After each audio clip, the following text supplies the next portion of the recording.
కనుక ఒక మంచి అంశంలోనికి మనం వెళ్ళే ప్రయత్నం చేద్దాం. దానిలో భాగంగా ముందు ఒక లేఖన భాగాన్ని మనం చదువుకుందాం. ఇర్మియా గ్రంథము 9వ అధ్యాయము 23వ వచనం. మీరు ఎప్పుడు చదివే లేఖన భాగాలే. ఇర్మియా గ్రంథము 9వ అధ్యాయము 23 మరియు 24 వచనాలు.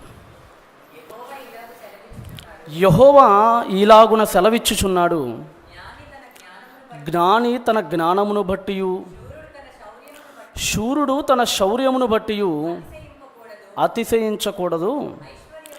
ఐశ్వర్యవంతుడు తన ఐశ్వర్యమును బట్టియు అతిశయించకూడదు.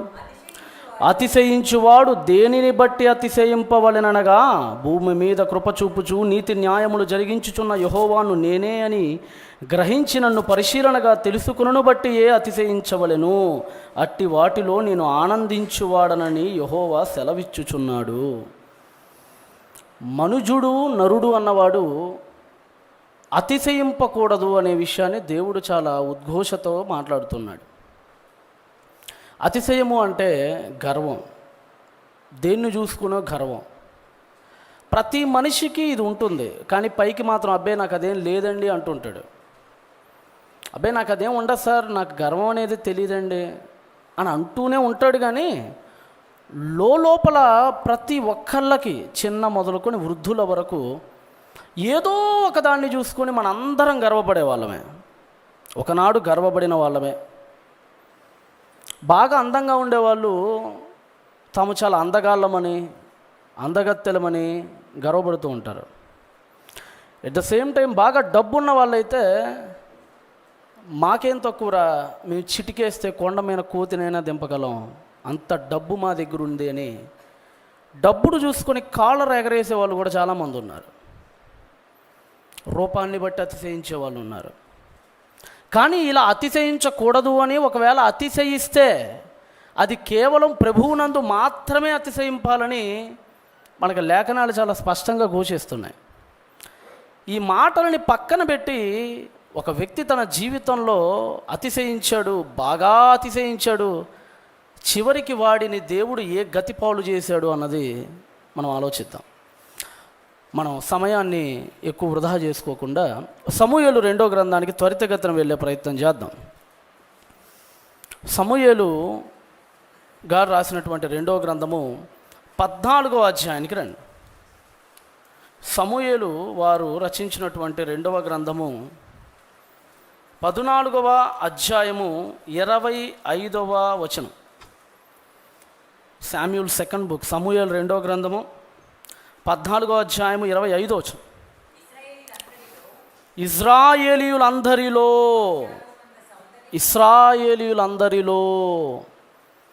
అంటే ఎంతమంది ఉండొచ్చును? అది ఏ కాలం అంటారు? మనందరికీ తెలుసు. కింగ్ డేవిడ్ పరిపాలిస్తున్నాడు. రాజైన దావీదు ఇశ్రాయేలు రాజ్యాన్ని, సామ్రాజ్యాన్ని పరిపాలిస్తున్నాడు.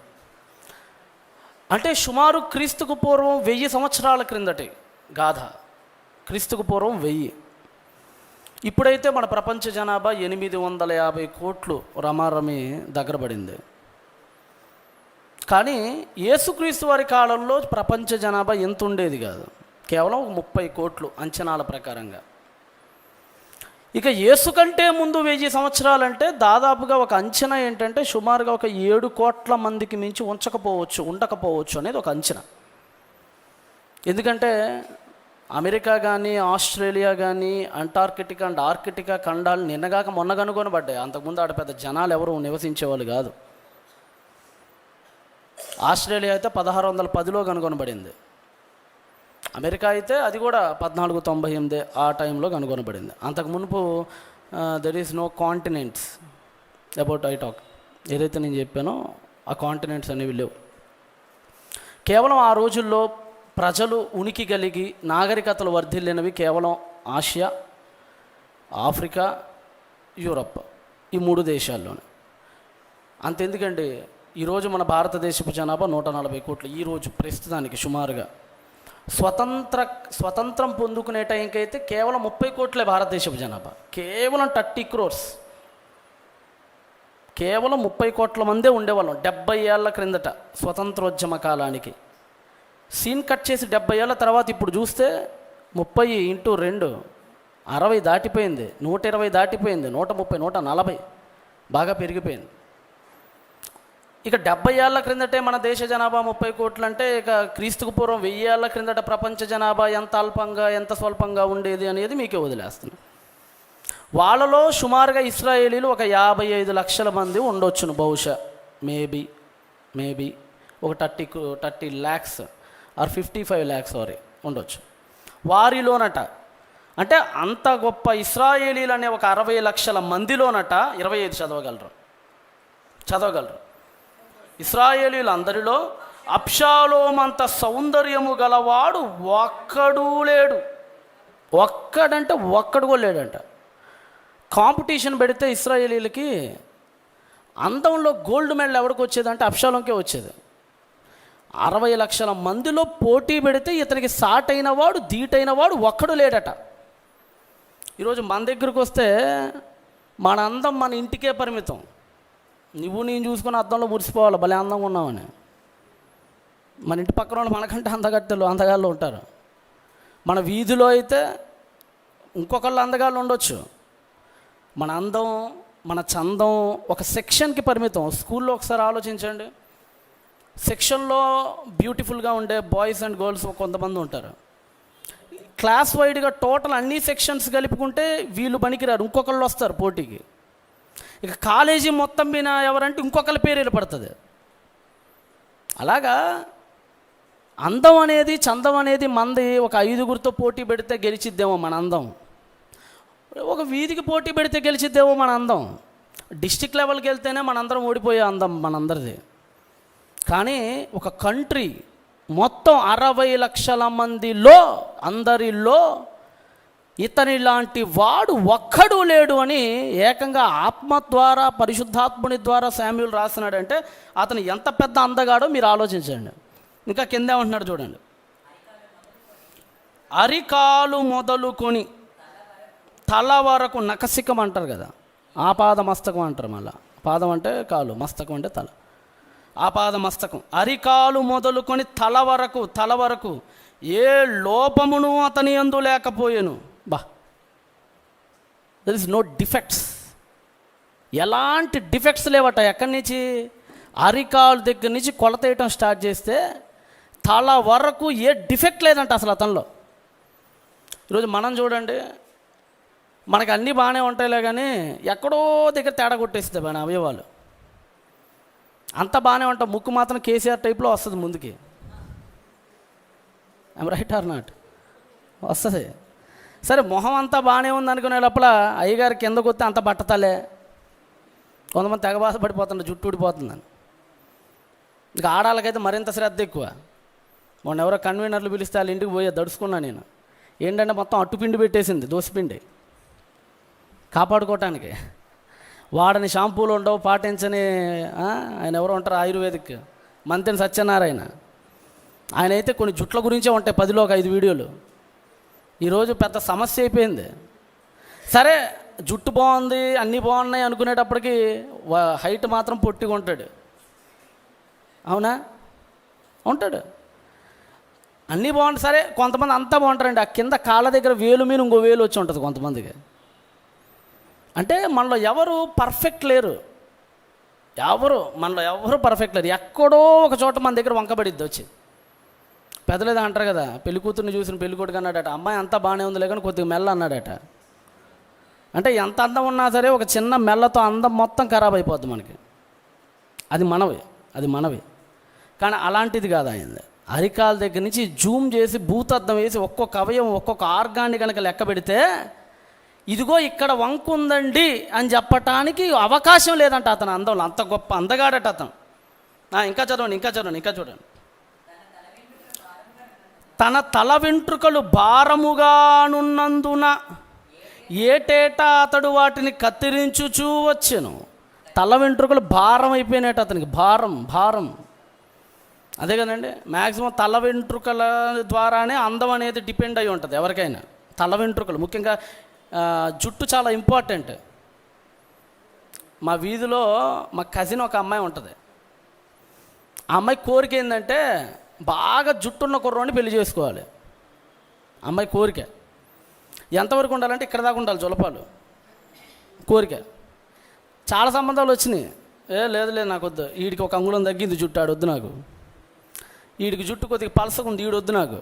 60,000 70,000 గవర్నమెంట్ ఎంప్లాయీస్ కూడా వచ్చారు చివరికి. అలా కాదని చెప్పి మన విజయనగరం కుర్రోడు ఒకటి తగిలాడు. ఇక్కడోడే మా గుంటూరు అమ్మాయి విజయనగరం కుర్రోడు తగిలాడు. ఆడికి మామూలుగా లేదు జుట్టు, ఇక్కడ దాకా ఉంది ఆడికి. ఇదిగో ఈయన్నే చేసుకుంటా, నేను చేసుకుంటాను కూర్చుంది. చేసుకుంది. మొత్తానికి పెళ్ళి అయిపోయింది, కార్యక్రమాలు అయినాయి. తెల్లారు లేచి ఆన్ చేస్తే లైట్ విగ్గు చూడ అంత దూరంలో పడింది. విగ్గుడే అంత దూరంలో పడింది తెల్లారు లేస్తే. షాక్ అయిందనమాట. విడాకులు కూడా ఇచ్చేసిందండి. విడాకులు కూడా ఇచ్చేసింది అమ్మాయి. విడాకులు కూడా ఇచ్చేసింది.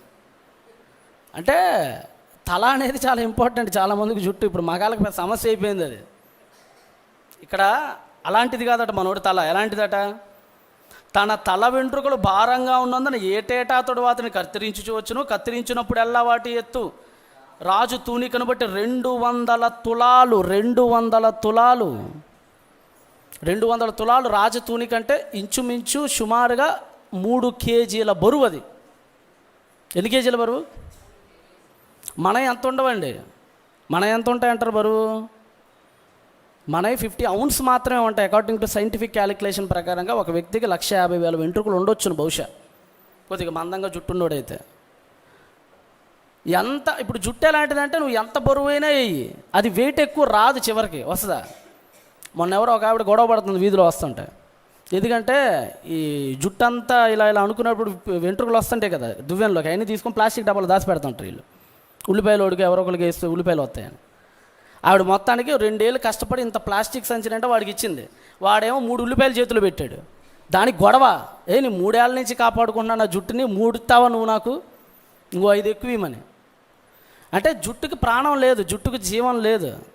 నువ్వు ఎంత పోగేసినా త్రాసులోకి వెళ్తే చాలా తక్కువే వస్తుంది దాని వెయిట్. కానీ ఇతను వెయిట్ అలాగేటండి, సుమారుగా 3 కేజీల వెయిట్ అంట. అంటే రాజు తౌనికను బట్టి 200 తులాలంటే హిబ్రూ పరిభాషను బట్టి ఆలోచిస్తే మనకు సుమారుగా 3 కేజీలు ఉండొచ్చని ఒక అంచనా.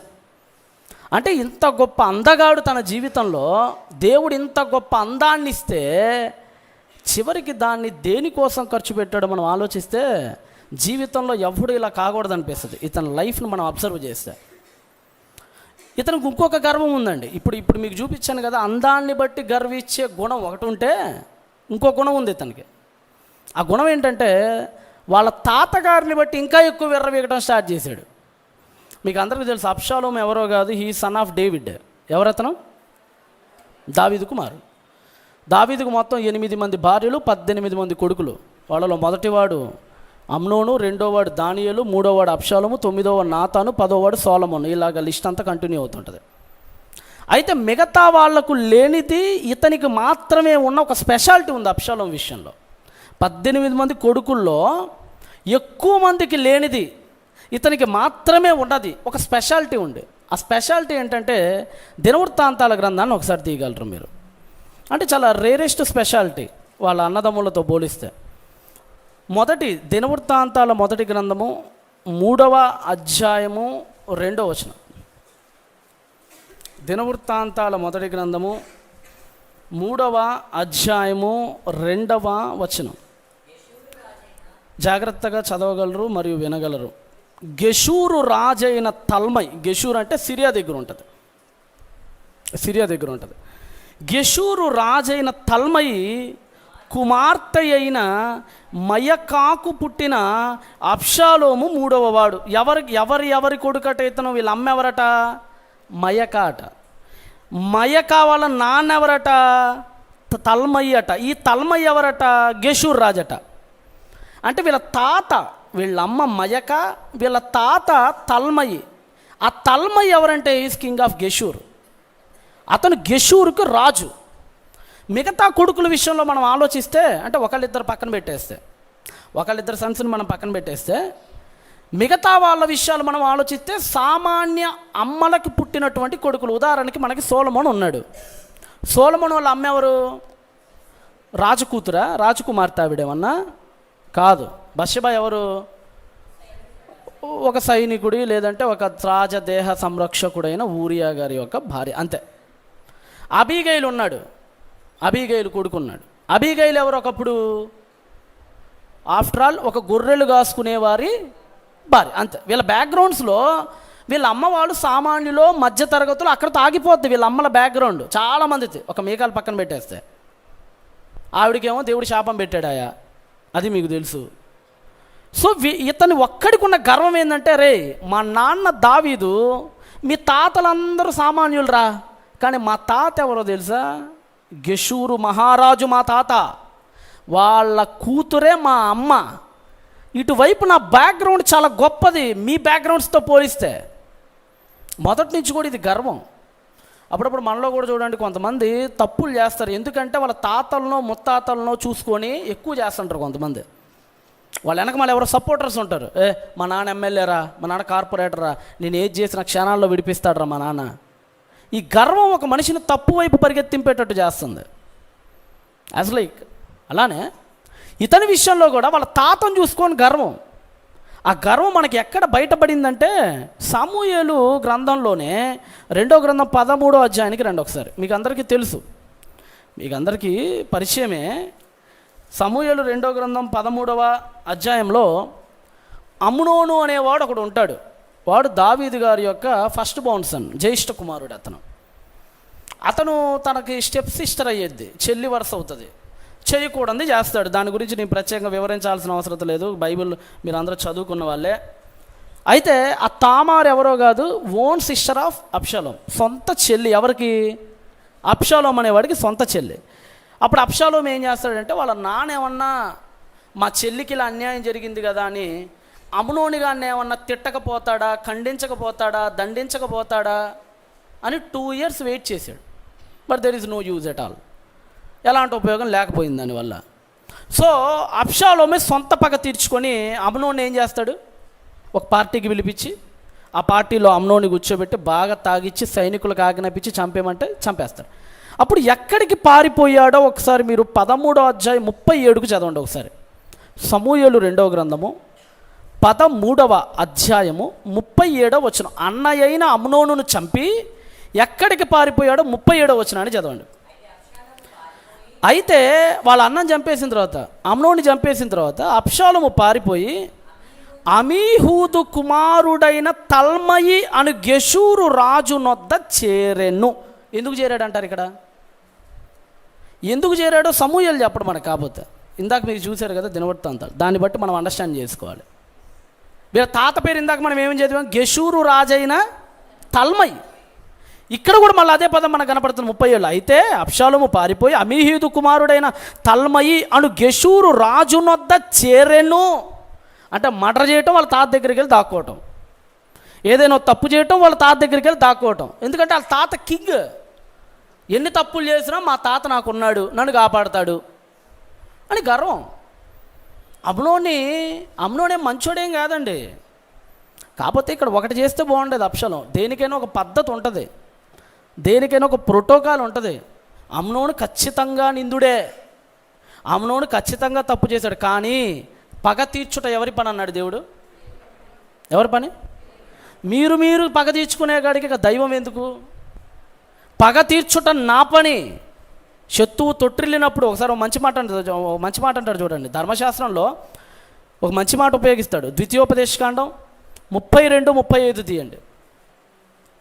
ద్వితీయోపదేశకాండం 32-35 తీయండి. ద్వితీయోపదేశకాండం 32-35 తీయండి. ఎవరి కాలంటే శత్రువుల కాళ్ళు. వారి కాలు జారు సమయమున పగ తీర్చుటయు ప్రతిఫలమిచ్చుటయు, that's my act, that's my work. అది నా పని, నాట్ యువర్ వర్క్. మీ పని కాదు అది.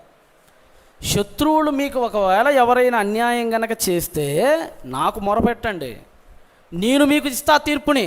సరిగ్గా తగిన సమయమందు వాళ్ళ కాలు జారు వేళ వాళ్ళకి ప్రతిఫలం ఇచ్చేవాడను నేనే అని చెప్పాను. ఈ ఆజ్ఞని తొంగలో దొక్కేసి ఆ దేవుడే ఎంట్లో ఇచ్చేది, మా చెల్లికి అన్యాయం జరిగింది, నేనే పగ తీర్చుకుంటా. ఎప్పుడైనా ఒకటి గుర్తుపెట్టుకోండి, మీకు శత్రువులు ఎవరైనా ఉంటే మీ అంతటా మీరే వారి మీద పగ తీర్చుకున్నారంటే దేవుడు ఎంటర్ కాడు మీ లైఫ్లోకి. అది అత్త కోడళ్ళైనా, అది నాన్న బిడ్డలైనా, ఎవరైనా సరే మీ పట్ల ఎవరైనా ఒక అన్యాయం చేస్తే వెంటనే మీరు దేవుడికి మొరపెట్టండి. యెఫ్తా ఉన్నాడు, మీ అందరికీ తెలుసు. యెఫ్తా ఉన్నాడు. యెఫ్తాకి వాళ్ళ నాన్నకి అసలు భార్యల కొడుకులు ఉన్నారు కొంతమంది, న్యాయాధిపతుల్లో ఉంటుంది. యెఫ్తాకి సవతి తల్లి బిడ్డలు ఉన్నారు. వాళ్ళు యెఫ్తాతో అంటారు, ఏ యెఫ్తా చిల్లి గవ్యం ఉండరా నీకు, ఏం చేసుకుంటావో చేసుకోపో అని నడి రోడ్డు మీద మెడబట్టుకొని గెంటేశారు యెఫ్తాని. యెఫ్తా వీక్ పర్సన్ ఏం కాదు. యెఫ్తా ఎవరు? పరాక్రమము గల బలాఢ్యుడు అని ఇంట్రడక్షనే అతను వీరుడిగా ఇస్తాడు.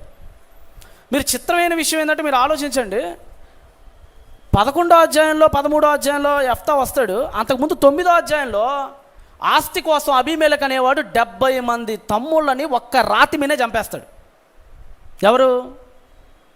ఒకసారి తీద్దాం దాని గురించి. అంటే సింపుల్గా, అంటే దేవుడు ఎంటర్ అయితే మన లైఫ్లోకి ఎలా ఉండిద్దో, మనమే పగ తీర్చుకుంటే ఎలా ఉండిద్దో అంటానికి ఒక చిన్న ఉదాహరణ అనమాట అది. మనకి 11లో వస్తాడు మనోడు, ఎవరు? న్యాయాధిపతులు. ఒకసారి 8వ అధ్యాయం అండి, 9 కూడా బాగానే ఉంటుంది. 9వ అధ్యాయంలో అబీమెలెకు అనేవాడు వస్తాడు. అబీమెలెకు అనేవాడు వచ్చి 9వ అధ్యాయం 5వ వచనం, 9:5 న్యాయాధిపతుల గ్రంథము 9వ అధ్యాయం 5. తరువాత అతడు, ఎవరతను?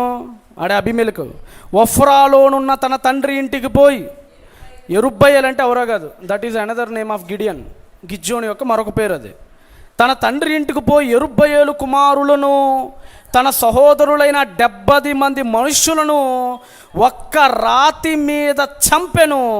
ఎందుకు చంపాడు ఒక్క రాతి మీద అంటే, మా నాన్న ఆస్తులు నాకు కావాలి, మా నాన్న తర్వాత న్యాయాధిపతి స్థానాలు నాకు కావాలి, మా నాన్నకి నేను ఒక్కనే ఉండాలి అని ఒకే తండ్రికి పుట్టిన 70 మంది కుమారుల్ని ఒక్క రాయి మీద చంపి పడేశాడండి. దేనికోసం? సిరి సంపదల కోసం. ఆ తర్వాత 11వ అధ్యాయంలో యెఫ్తా వస్తాడు. ఇప్పుడు 11 తీయండి. గిలాదు వాడైన యెఫ్తా పరాక్రమము గల బలాఢ్యుడు, అతడు వేశ్య కుమారుడు. గిలాదు యెఫ్తాని కనను 2 గిలాదు భార్య అతనికి కుమారులు గనక వారు పెద్దవారై యెఫ్తాతో, నీవు అన్య స్త్రీకి పుట్టిన వాడవు గనక మన తండ్రి ఇంట నీకు స్వాస్థ్యము లేదనిరి. యెఫ్తా తన సహోదరుల యొద్ద నుండి పారిపోయి టోబు దేశం నివసింపగా అల్లరి జనము యెఫ్తా యొద్దకు వచ్చి అతనితో కూడా సంచరించుచుండెను. అక్కడ వాడు చంపింది ఆస్తుల కోసమే. ఇక్కడ ఇతను కూడా చంపొచ్చు. ఇక్కడ 70 మంది ఏమి లేరు ఇతనికి, ఉన్నారా? మా అయితే ఒకళ్ళు ఇద్దరు ముగ్గురు ఉంటుంటారు. యెఫ్తాకున్న బాడీతో పేక పట్టుకుంటే గట్టిగా అరగుద్దుకు చచ్చిపోతారు వాళ్ళిద్దరు. ఇతని బాడీ ముందు అబీమెలెకు అనేవాడు ఆల్రెడీ ఈయనకు ముందే ఆస్తి దగ్గర చంపేశాడు 70 మందిని. వాడే చంపాడు అబీమెలెకు అనేవాడు, నాది కూడా ఏముందిలే, నీ వాడికంటే 70 మంది, ఆ 70 మందిని చంపేశాడు, నేను ఒక 2-3 కదా, ఇలా కూడా చంపేస్తే ఆస్తి నాశైపోద్ది కదా అని తన కండబలాన్ని ఉపయోగించలేదు. ఎవరు? యెఫ్తా. ఆల్రెడీ పైన చెప్పాడు కదా, పరాక్రమము గల బలాఢ్యుడు అంటే చాలా కండబలం ఉన్నాడు, దమ్మున్నాడు, మంచి బాడీ, మంచి 6 ప్యాక్ ఉపయోగించాలి. తన 6 ప్యాక్ని పాపం కోసం ఉపయోగించాల, దేవుడికి వదిలేశాడు. అందుకనే ఆ తర్వాత కింద ఎవరైతే చీపోరా నువ్వు వేశ్యకు పుట్టినోడు అన్నారో వాళ్ళే వచ్చి కాళ్ళు పెట్టుకొని దండం పెడతాం బాబు, నువ్వే మాకు న్యాయాధిపతిగా ఉండు, నువ్వే మా పైన రాజుగా ఉండు, మమ్మల్ని ఏలు అని కాళ్ళ దగ్గరకు వచ్చి పడేశాడు దేవుడు.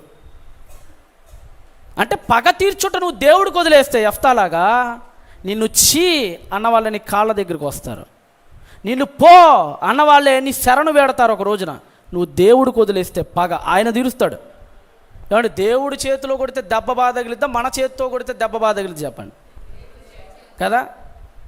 God's hand is greater than you and me. దేవుడి చెయ్యి నీకంటే నాకంటే గొప్పది కదా. ఆయన కొడితే నామరూపాలు లేకుండా పోతారు. కానీ మనం ఏం చేస్తామంటే ఆయనకి అప్పచెప్పకుండా మనం 2 దెబ్బలు వేస్తున్నాం, ఈ లోపల దేవుడు అనుకుంటాడు ఆడికాడే పగ తీర్చుకున్నాడు, ఇక నేను ఎందుకు రావటంలే అనుకుంటాడు. కానీ మీరు ఆలోచించండి ఒకసారి, నిజంగా అబ్షాలోము కూడా తన అన్యాయాన్ని, తన చెల్లికి తనకి జరిగిన అన్యాయాన్ని దేవుడికి అప్పచెప్పుంటే దేవుడు సరిగ్గా గుణపాఠం చెప్పాడు అమ్నోనికి. కానీ తనంతట తనే పగ తీర్చుకున్నాడు, అది దేవుడికి నచ్చల. నెక్స్ట్ నెంబర్ 2, ఇంకా మనం వద్దాం, శామ్యూల్కి వద్దాం. మన ముందు తక్కువ టైం ఉంది, మనం 10 నిమిషాల్లో ముగించుకునేటువంటి ఏర్పాటు చేద్దాం. రైట్, నెక్స్ట్ మనం ఇదే అబ్షాలోము దగ్గరికి మనం వస్తే 2వ సమూయేలు 2:15కి రండి. మీకు అందరికీ తెలుసు, 3 ఏళ్ళు వాళ్ళ తాత దగ్గరే ఉంటాడు. ఎన్నేళ్ళు ఉంటాడు అలా దాక్కొని వాళ్ళ తాత దగ్గర? 3 ఏళ్ళు. తర్వాత యవాబు వచ్చి తెకోవ స్త్రీ ద్వారా గుణపాఠం చెప్పడం డేవిడ్కి. ఆ తర్వాత దావీదు సర్లే రమ్మను, పెద్దోడు ఎలాగ చచ్చిపోయాడు, వాడు కూడా నా కొడుకే కదా చంపినోడు, కానీ మనం ఏం చేయగలం, తిరిగి తీసుకురాలేం కదా చచ్చినోడిని అని చెప్పి క్షమిస్తాడు. క్షమించి 33 వచనం 14:33 సమూయేలు 2వ గ్రంథం 14:33 అంతటి యవాబు రాజును వద్దకు వచ్చి ఆ సమాచారము తెలుపగా రాజు అబ్షాలోమును పిలవడంపించెను. అతడు రాజును వద్దకు వచ్చి రాజ సన్నిధిని సాష్టాంగ నమస్కారము చేయగా రాజు అబ్షాలోమును ముద్దు పెట్టుకొనెను. ఏం చేశాడట అబ్షాలోము? 3 ఏళ్ల తర్వాత నక్కి నక్కి నక్కి నక్కి పిల్లిలాగా వాళ్ళ నాన్న దగ్గరికి వచ్చాడు. కాళ్ళ మీద పడ్డాడు, నాన్న ఆ రోజుల్లో ఏదో ఆవేశంగా చేసేసాను, మా చెల్లికి ఇలా జరిగిందని నన్ను క్షమించరాదని చెప్పి కాళ్ళ మీద పడితే సర్లే అని దావీదు క్షమించి వదిలేశాడు. ఏం చేశాడట? దావీదు కాళ్ళ మీద పడి ఏం చేశాడట? రాజు సన్నిధిన సాష్టాంగ నమస్కారం. సాష్టాంగ అష్టాంగ సవర్ణ దీర్ఘ సంధి అంటారు. అష్టాంగ అంటే 8 అవయవాలను కింద పడేసి నుదురు, ముక్కు, గడ్డం, ఛాతి, మోకాలు, బొటనేలు ఈ 8 అవయవాలను కలిపి కింద పడేసి దండం పెట్టాడు. ఒక మాట అంటే పొర్లు దండం అంటారు కదా మన భాషలో, ఆ టైప్లో చేశాడు. ఇంత లోపలే పైనేమో దండం పెడుతున్నాడు, కింద ఏం చేస్తున్నాడు చూడండి. 15వ అధ్యాయంలో కింద ఏం చేస్తున్నాడు చూడండి. 15:1 ఇది అయిన తర్వాత ఒక రథాన్ని గుర్రాన్ని సిద్ధపరిచి తన ఎదుట పరిగెత్తుటకై 50 మంది బంటులను ఏర్పరచుకొని ఎర్లీ మార్నింగ్ లేచేసి బయలుదేరి పట్టణపు యొక్క గుమ్మము మార్గముందు ఒక తట్టున నిలిచి రాజు చేత తీర్పు నొందుటకై వ్యాజ్యమాడు వారెవరైనా వచ్చుచుండగా కనిపెట్టి వారిని పిలిచి. అక్కడ విషయం ఏంటంటే, నేను ఇందాకటేమో దావీదు కాళ్ళ మీద పడి నమస్కారం అయ్యా నన్ను క్షమించాయని కాళ్ళ మీద పడ్డాడు. ఇప్పుడు బయటకు వచ్చాడు. ఇప్పుడు వాడి వేషాలు పూర్తిగా మారిపోయినాయి. గుర్రం ఎక్కించుకున్నాడంట, రథం కట్టించుకున్నాడంట, ఒక 50 మందిని చుట్టూరు డబ్బాలు కొట్టే వాళ్ళని పెట్టుకున్నాడట. ఈయన ద్వారం దగ్గర ఉంటాడు కదా, గుర్రపు ద్వారం, మొత్తం జెరూసలేంకి 10 కదా, గుర్రపు ద్వారం దగ్గర ఉన్నాడట. ఎవరైనా పాపం తీర్పు తీర్చుకోవడానికి వస్తుంటారు కదా, ఉదాహరణకు సొలొమోను కాలంలో నా బిడ్డ అంటే నా బిడ్డ అని వేషులు వచ్చారు కదా ఇద్దరు, అలానే తీర్పు తీర్చుకోవడానికి వచ్చారు. ఎవరు తీర్పు తీర్చాలి చెప్పండి? రాజుగారు తీర్పు తీర్చాలి, సొలొమోను గారు లేదంటే దావీదు గారు తీర్పు తీరుస్తారు కదా. కానీ వీడిక్కడ నక్కినక్క అక్కడ కూర్చొని ఆడేసుకొని చేరు, రాజు దాకా ఎందుకు, నేను తీరుస్తారండి తీర్పు మీరు అంటే. వాడే ఒక కింగ్గా భావించుకోవటం స్టార్ట్ చేశాడు. వీడు లోపల ఒకలా ఉంటున్నాడు, బయట ఒకలా ఉంటున్నాడు. 14 చివరిలోనేమో దండం పెట్టేశాడు, క్షమించయ్యా అన్నాడు. 15లోనేమో తండ్రికే వెన్నుపోటు పడవటానికి స్టార్ట్ చేస్తున్నాడు. లోపల ఒకలా బయట ఒకలా ఉండే మనస్తత్వం అండి ఎవరిది? అబ్షాలోము. పైగా వీడు ఇంకెంత ద్రోహం చేశాడంటే దేవుడికి. 7వ వచనం చదవండి, 15వ అధ్యాయము 7వ వచనం. 4 సంవత్సరములు జరిగిన పిమ్మట అబ్షాలోము రాజు వద్దకు వచ్చాడట. వచ్చి ఆ పదాలు చూడండి ఎంత గొప్ప. నీ దాసుడనైన నేను సిరియా దేశమునందలి గెషూరు నందుండగా. అంటే ఎవరున్నారు గెషూర్లో? ఎప్పుడున్నాడు వీడు? ఎప్పుడున్నాడండి వీడు గెషూర్లో? ఎప్పుడున్నాడు అబ్షాలోము? వాళ్ళ అన్నం చంపేసిన తర్వాత పారిపోయాడు కదా వాళ్ళ తాత దగ్గరికి. అక్కడ ఉన్నప్పుడు ఏం జరిగిందో చెప్తున్నాడు. అక్కడ ఉండగా యెహోవా నన్ను యెరూషలేమునకు తిరిగి రప్పించిన ఎడల నేను ఆయనను సేవించదనని మొక్కుకొంటిని గనుక. ఏం చేశాడట? వాళ్ళ నాన్న దగ్గరికి వెళ్ళాడు. నాన్న, అన్నం చంపేసిన తర్వాత 4 years ఉన్నా కదా గెషూర్లో మా తాతగారి దగ్గర, ఆ తర్వాత కదా నీ దగ్గరకు వచ్చి క్షమాపణ అడిగింది. మా తాత దగ్గర ఉన్నప్పుడు నాన్న చాలా బాధపడిపోయా. నాన్న ఒరే అన్న అనవసరంగా చంపేశానే అని బాధపడిపోయి నన్ను గనక క్షేమంగా తిరిగి జెరూసలేంకి తీసుకొని వస్తే, నన్ను గనక క్షేమంగా యెరూషలేముకి మా నాన్న దగ్గరికి కనుక తీసుకొని వేస్తే, ఓ దేవా నీకేదైనా మొక్కుబడి చెల్లిస్తాను అని అన్నాడంట. ఇది అబద్ధం అండి, వీడు చేసింది అబద్ధం.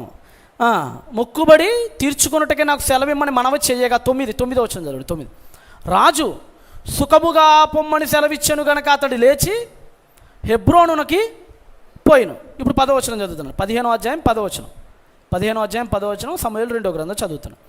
అబ్షాలోము మీరు బాకానాదో అక్కడికి వెళ్ళాడండి. వీడు ఏ పని నిమిత్తం ఏ పనిని అడ్డు పెట్టుకొని వెళ్ళాడు చెప్పండి? హెబ్రోన్కి దేవుడి పనిని అడ్డు పెట్టుకొని మొక్కుబడిని అడ్డు పెట్టుకొని హెబ్రోన్కి వెళ్ళాడు.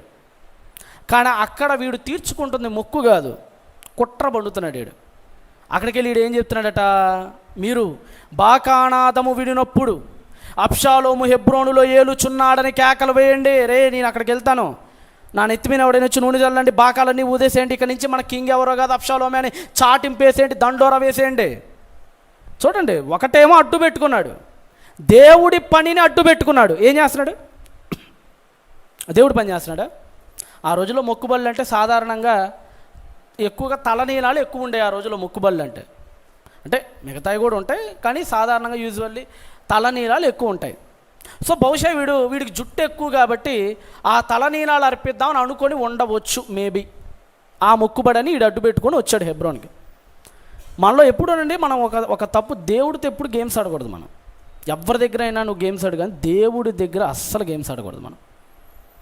ముఖ్యంగా అబ్షాలోము గారు దేవుడితో చలగాటం ఆడాడు. ఏం చేశాడంటే దేవుడి పని అడ్డు పెట్టుకొని ఇంకొక పని కోసం బయలుదేరాడు.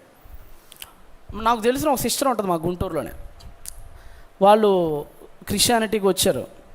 వాళ్ళ అమ్మాయి బహుశా ఇంటర్మీడియట్ ఉంది, బహుశా ఇంటర్మీడియట్ డిగ్రీనో మొత్తానికి ఏదో చదువుతుంది అమ్మాయి. మా గుంటూరుకి విజయవాడకి మధ్యలో పెద్ద టెంపుల్ కట్టారు. మనోడే తెలుసు, హైదరాబాద్ ఆయన. ఎవరైనా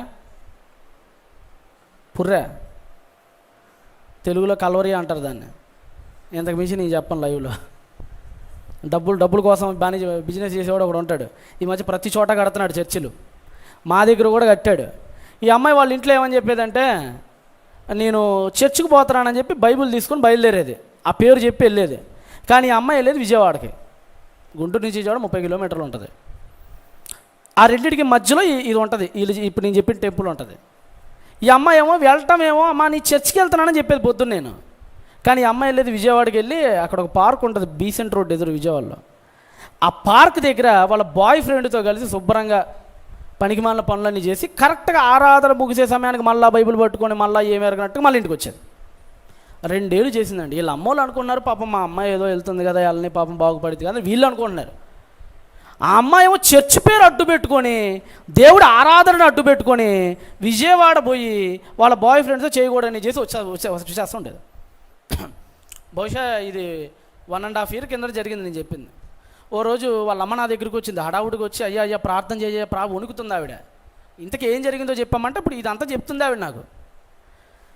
ఎవరో ఫోన్ చేశారట వీళ్ళ అమ్మకి, అంటే మీ అమ్మాయికి కృష్ణలంక దగ్గర యాక్సిడెంట్ అయిపోయి ఒక కాలు కూడా తెగిపోయింది, వచ్చి మీ అమ్మాయిని అర్జెంటుగా తీసుకెళ్ళండి లేదంటే చచ్చిపోద్దని చెప్పారట. వీళ్ళమ్మకి కృష్ణలంక ఏంటి, విజయవాడ ఏంటి, అసలు మా అమ్మాయి అక్కడెందుకు ఉంటుంది, ఈరోజు ఆదివారం కదా, మా అమ్మాయి పలానా టెంపుల్లో ఉండాలి కదా అంటే, మాకు ఇవన్నీ తెలియదండి, మీ ఫోన్ నెంబర్ ఉంది మాకు ఇక్కడ, మేము ఫోన్ చేసాం కలెక్ట్ చేసుకోండి, జీజీహెచ్కి తరలిస్తున్నారని చెప్పారు. వెళ్ళేటప్పటికి కరెక్ట్గా మోకాలు వరకు 2 కాళ్ళు పోయినాయి. వాడికేమో గిలిక ఉంటుంది కదా కింద గిలక, యాంకిల్, ఆ గిలక వరకు లారీ దొక్కేసిందండి. అప్పుడు వాళ్ళ ఫ్రెండ్స్ అందరూ వచ్చి పలానా జరిగిందంటే అప్పుడు ఇన్ఫర్మేషన్ చెప్తున్నారు. అంటే వాళ్ళకి ఫోన్ చేసింది, ఆ టెంపుల్ వాళ్ళకి ఫోన్ చేసింది. ఏమంటే మా అమ్మాయి ఇలా వస్తుందంటే ఏమంటే వాళ్ళకేవో అటెండెన్స్లు ఏమో ఉంటాయి పెట్టుకుంటే బహుశా ఆయన తీసారు వాళ్ళు, లేదండి మీ అమ్మాయి మా దగ్గరికి రాక 1.5 year పైన అయిపోయిందని చెప్పారు.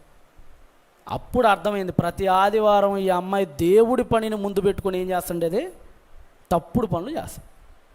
దేవుడు ఎవరో శిక్ష విధించాడు, 2 కాళ్ళు పోయినాయి చివరికి.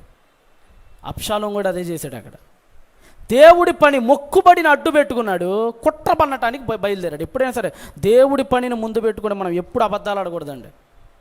దేవుడి పనిని ముందు పెట్టుకొని సినిమాలకు వెళ్ళే వాళ్ళు ఉన్నారు, నాకు తెలిసిన వాళ్ళు చాలా చోట్ల. దేవుడి పని అడ్డు పెట్టుకొని ఆ మధ్య బాపట్ల బీచ్లో చచ్చిపోయారు 2 కుర్రోళ్ళు. 2 కాదు 8 మంది ఏమో చచ్చిపోయారు. విజయవాడ నుంచి మా గుంటూరు దగ్గర బాపట్ల బీచ్ కొనే వెళ్ళారు వీళ్ళు, చచ్చిపోయారు. అందరు కొట్టుకొని చచ్చిపోయారు. వాళ్ళ అమ్మని వెళ్ళి ఆ ఎన్టీవీ వాడు ఎవడో ఇంటర్వ్యూ చేస్తున్నాడు. అమ్మాయి ఆవిడ క్రిస్టియన్ అట్టుకుంటే బొట్టుకోలేదు పాపం, ఇలా వేసుకుంది, ఏడుస్తుంది. అమ్మ మీ అబ్బాయి చనిపోయాడు కదా మీకు చెప్పాడా వెళ్ళేటప్పుడు అంటే, సార్ నాకు అలా చెప్పలేదండి, నాకు ఆడ చర్చ్ ఒకటి ఉంది మా, ఆ చర్చ్కి వెళ్తున్నానని చెప్పి వెళ్ళాడు, అంతేనండి నాకు తెలియదండి, ఇలా బీచ్కి వెళ్తున్నాడని కూడా చెప్పలేదండి, లేదండి పంపించామని కూడా కాదండి మా అబ్బాయిని అంటుంది. దేవుడి పని అడ్డు పెట్టుకొని నేనైనా మీరైనా ప్రపంచంలో ఎవరైనా సరే పాపాలు చేస్తే దేవుడు క్షమించడు. అబ్షాలోము విషయంలో దేవుడు అదే చేశాడు. ఏం చేశాడు చూడండి, చివరికి మీకు అందరికీ తెలుసు ఏ మొక్కుబడిని అడ్డు పెట్టుకొని అక్కడికి వెళ్ళాడో, చివరికి వాడికి విధించిన శిక్ష, ఎంత గొప్ప శిక్ష దేవుడు వాడికి విధించాడో ఒకసారి మీరు ఇదే సమూయేలు 2వ గ్రంథము 18వ అధ్యాయానికి రండి. 18వ అధ్యాయము 8వ వచనం. మీకు అందరికీ తెలుసు, ఇదంతా మీరు చదివిన వాళ్ళే అనుకుంటున్నాను నేను. తర్వాత కొంతకాలానికి దేవుడు దావీదుకి తిరిగి శక్తినివ్వటం, దావీదు సైన్యం అబ్షాలోము సైన్యం మీద పై జెండా లేదంటే గెలుపు తీరాల వైపు వీళ్ళు పరిగెత్తడం జరిగింది. అప్పుడు వాడి జీవితం ఏమైందంటే 8వ వచనం చదువు, 18:8. యుద్ధము ఆ ప్రదేశం అంతటకును వ్యాపించెను, మరియు నాటి దినమున కత్తి చేత కూలిన వారి కంటే ఎక్కువ మంది అడవిలో చిక్కుబడి నాశనమైరి. 9. అబ్షాలోము కంచరగాడిద మీద ఎక్కి, దేని మీద ఎక్కాడు వీడు? ఒక యాస్పైన ఒక డాంకీ మీద ఎక్కాడు. కంచరగాడిద మీద ఎక్కి పోవచ్చు దావీదు సేవకులకు ఎదురాయను. ఆ కంచరగాడిద ఒక గొప్ప మస్తకి వృక్షము యొక్క చిక్కు కొమ్మల కింద పోయినప్పుడు ఒక గాడిద మీద ఎక్కాడండి. సీన్ అక్కడ ఏంటంటే ఒక గాడిద మీద ఎక్కాడు. అలా గాడిద వెళ్తుంది. ఇతని పైన మస్తకి వృక్షం ఒకటి ఉంది. మస్తకి వృక్షానికి ఉండే గుణం ఏంటంటే దాని కొమ్మలు కొద్దిగా చిక్కుపడి ఉంటాయి. ఎప్పుడు మన వేప చెట్టు మాదిరిగా క్లియర్గా ఉండవు దాని కొమ్మలు, అది పలసగా కూడా ఉండవు. వేప చెట్టు కొమ్మలు ఎలా ఉంటాయి? కొద్దిగా పచ్చి విరిచేస్తే మనం పళ్ళు దొంగడానికి విరుచుకుంటాం కదా, కొద్ది సెన్సిబిలిటీగా ఉంటాయి అవి. మస్తకి వృక్షం ఎలాంటిదంటే కఠినమైన మొద్దు కలిగింది, అదే సమయంలో చిక్కుబడి ఎక్కువ ఉంటుంది. దానికి కొమ్మలు అల్లుకున్నట్లుగా ఉంటుంది మస్తకి వృక్షం. అది ఎక్కువ మనకు జెరూసలేం, ఇజ్రాయెల్ ప్రాంతాల్లో ఉంటాయి. వీడి పరిస్థితి బాగోరుకో లేదు దేవుడు వీడికి శాపానికి సారమో మొత్తానికి మస్తకి వృక్షం ఉన్నా కిందగా వెళ్తున్నాడట. ముందు నుంచి వీడికి ఏందండి, వీడికి ఏది ఎక్కువ చెప్పండి? మొదటి నుంచి జుట్టు బాగా ఎంత ఉండేది వీడి జుట్టు? 3 కేజీలు. అప్పుడప్పుడు అనిపిస్తుంది బట్టతల ఉన్నాడు భాగ్యవంతుడని. ఆడెవడో పద్యం కట్టాడు ఈ మధ్యన, బట్టతలవాడు భాగ్యవంతుడట. ఎలా రానాయన అంటే నెలకి షేవింగ్ చేసుకునే ఖర్చులు సేవు, అవునా? క్రాఫ్ చేయించుకుంటే ఈ మధ్య 200, నెలకి 200 సేవు, షాంపూ డబ్బులు సేవు, షుండ్రు ఉండదు గీక్కోవటానికి, ప్రశాంతంగా కూడా తల స్నానం చేస్తే ఆరబెట్టుకునే అవకాశం కూడా అది అనంతరం అదే ఆరిపోయింది. ఆడు పాటలో బట్టతలగాడవాడు భాగ్యవంతుడు, క్షౌరమున కుజేయు డబ్బు కొదువు, ఆడు కట్టిన పద్యం దానికి. కుంకిడిగా ఈ షాంపూలు మిగులు అని చెప్పి అలా కట్టుకుంటూ వచ్చి చివరికి ఆడు అంటాడు బట్టతలవాడు భాగ్యవంతుడు సుమి అంటాడు చివరికి. వీడికి బట్టతల ఉన్నా బాగుండేది, వీడికి ఏమో జుట్టాయా, ఆ జుట్టేమో అంత ఉందాయా కిరీటం లాగన, ఈడేమో వెళ్ళటం ఆ మస్తక వృక్షం కింద పోయాడు, ఆ కొమ్మలు 2 వీడి జుట్టులోకి ఇరుక్కున్నాయి. దేన్ని బట్టి విర్రవీగాడో దాంతోనే దేవుడు వేసేస్తాడు. ఇప్పుడు దేన్ని బట్టి ఒక మనిషి విర్రవీగుతున్నాడో దాంతోనే వాడికి చెక్ పెడతాడు దేవుడు. మీరు గమనించండి, ప్రారంభంలో నిర్గమాకాండంలో యోధా పసిబాలుర్ని, ఇశ్రాయేలు పసిబాలుర్ని ఎక్కడ విసిరేశారు? ఈ ఫరో సైన్యం అంతా ఈ 2 సంవత్సరాలు కలిగి మగపిల్లలందరినీ జనాభాలు పెరిగిపోతున్నాయని తీసుకెళ్ళి నదిలో విసిరేశారు, వాళ్ళని నీళ్ళలో విసిరేశారు. దేవుడు చివరికి ఎర్ర సముద్రం వాళ్ళందరిని అదే నీళ్ళలో విసిరేశాడు. నువ్వు ఎక్కడ విసిరేసావో అక్కడే నేను విసిరేస్తాడు. యాకోబు చిన్నప్పుడు వాళ్ళ నాన్న ఇస్సాకుని మేక మాంసం అడ్డు పెట్టుకొని మోసం చేశాడు. చివరికి యాకోబు కొడుకులు యోసేపు చచ్చిపోయిన దగ్గర మేక చర్మాన్ని అడ్డు పెట్టుకునే మోసం చేశారు. నువ్వు ఏది చేస్తావో చివరికి అది నీ దగ్గరికి రిటర్న్ గిఫ్ట్గా దేవుడు నీకే పంపిస్తాడు. దాన్ని అబ్షాలోంకి అదే చేశాడు. ఏ జుట్టు చూసుకొని విర్రవీగిపోయి నా అంత అందగాడు లేడు అనుకొని తాతను చూసుకొని రెచ్చిపోయి దేవుడికి చోటు ఇవ్వకుండా తండ్రిని కూడా హతమార్చాలని చూశాడు. చివరికి అదే జుట్టు వృక్షంలో గుచ్చుకుపోయింది కొమ్మల మధ్య. సీన్ ఏంటంటే కింద గాడి వెళ్ళిపోయింది. ఇప్పుడు ఎంత బండి మీద పోతున్నాం, అదేదో వచ్చి గుచ్చుకొని బండి కింద వెళ్ళిపోయింది. వీడు గాల్లో ఏలాడుతున్నాడు. ఇప్పుడు కాపాడండి అన్నాడు. పైన చెట్టు కింద నేల, ఎవరు లేరు, పరిగెడుతున్నాడు వీడు ఒక్కడే గాల్లో. అదేం ముందు కదలట్లేదు ఆ బండి. కరెక్ట్గా శుభ్రంగా యవాబాల సైనికులు కూర్చున్నారు, పల్లీలు నవ్వులుకుంటా బాణం తీశారు. అడే పారిపోడు కదా కష్టపడటానికి. సరిగ్గా గురి చూసి వదిలితే గుండెల్లో గుచ్చుకొని ఉదరాల్లో గుచ్చుకొని స్పాట్ డెడ్, అక్కడికక్కడే చనిపోయాడు. అంటే దేన్ని బట్టి మనం విర్రవీగుతామో చివరికి దాంతోనే దేవుడు మనకేం చేస్తాడు? మరణ శాసనాన్ని రాస్తాడు.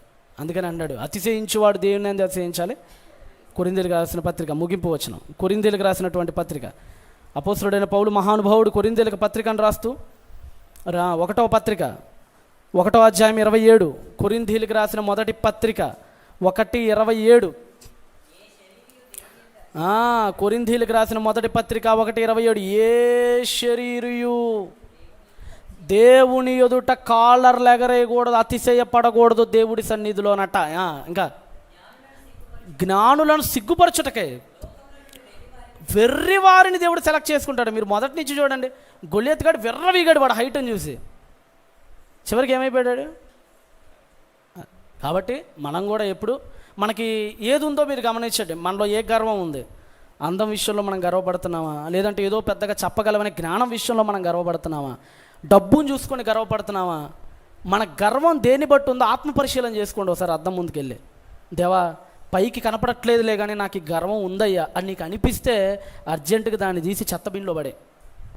లేదంటే అదే రేపొద్దున మనల్ని చంపేస్తుంది. నువ్వు ఏదైతే చంపలేదో రేపు అదే నిన్ను. దేవుడు సౌలుకి చెప్పాడు, సౌల్ అమాలేకీలందరినీ చంపేమన్నాడు, చంపలా. అదే అమాలేకీడు వచ్చి చివరికి సౌలుని చంపేశాడు. మన బ్రతుకు కూడా అంతే.